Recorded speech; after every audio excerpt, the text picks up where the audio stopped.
की आज ज्या दोन शिवसेना झाल्यात ह्याचं कधी दुःख होतं?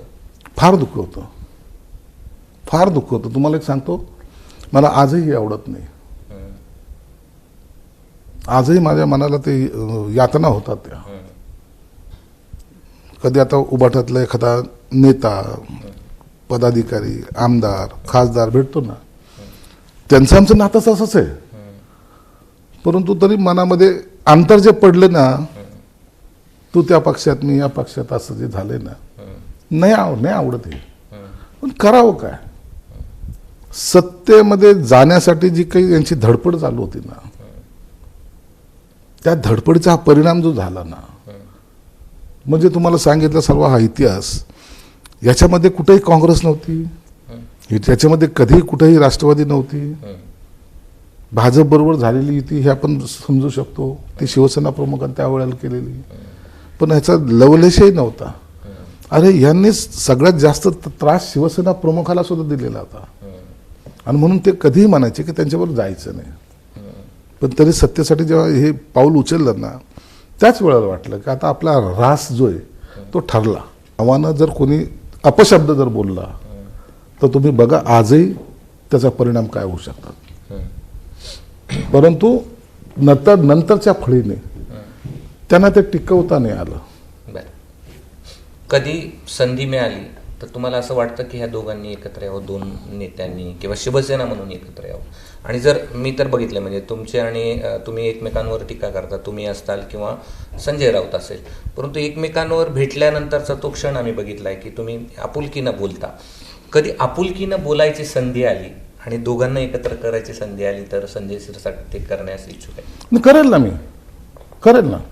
दोघांचे तार जुळले पाहिजेत. फक्त जुळत असेल ना, माझं काहीही त्याला आक्षेप नाहीये.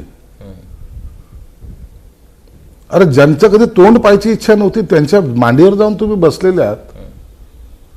एकदा ती सोडली तर आपण आपली माझ्याकडून 100 चुका झाल्या असतील का नसतील का? मी माझ्याकडून एकही चूक झाली नसेल. माझी चूक तुम्ही माफ करू शकता, तुमची चूक आम्ही माफ केली पाहिजे. आणि जेव्हा ते तारा जर जुळल्या तर हरकत नाहीये त्या सगळ्या गोष्टीला. परंतु हे आता होईल की नाही होईल प्रश्न आहे ना. कधी प्रयत्न झालाय असा, कोणी केलाय प्रयत्न? बघा, प्रयत्न हा एका साईडने करून चालत नाही. राज ठाकरे, उद्धव ठाकरे एकत्र यावात, अनेकांनी विनवण्या केल्या, अनेकांनी होल्डिंग लावली, अनेकांनी उपोषणाला बसले. काय झालं परिणाम? म्हणजे एका कुटुंबातली व्यक्ती ते एकत्र नाही आले, कारण काही असतील. आम्हाला तर एवढं काही दूर लोटल्या गेलं की जसे आम्ही त्या गावचे नाहीच. म्हणून आता आम्हाला तिथपर्यंत त्यांना असं वाटतं की हे काही दिवसाचे सोबती आहेत, जातील. परंतु असा विचार करणारे लोक जे असतात ना, काही काळानंतर स्वतः संपतात. आज अवस्था काय आहे याचं कधीतरी भान ठेवलं पाहिजे. म्हणून ताकद एकत्र यायला हरकत नाही, परंतु हा पुढाकार कोण घेईल देवाला माहीत. परंतु जर असं पुढाकार घेतला, तुम्हाला संधी मिळाली तर? नाही, संधी मिळाली तर नाही, तर पुढाकार घेतला आणि जर विचारांची एक वाक्यता जर आलीच चुकून, तर मला वाटतं त्याच्यामध्ये गैर काय राहणार नाही. परंतु एकमेकाला अपमानित करून तुम्हाला असं वाटत असेल की नाही एकत्र आलं पाहिजे, तर ते आजच्या घडीला शक्य होणार नाही. म्हणून 2 पावलं मागं जाणं हा त्याच्या मागचा उपाय होऊ शकतो.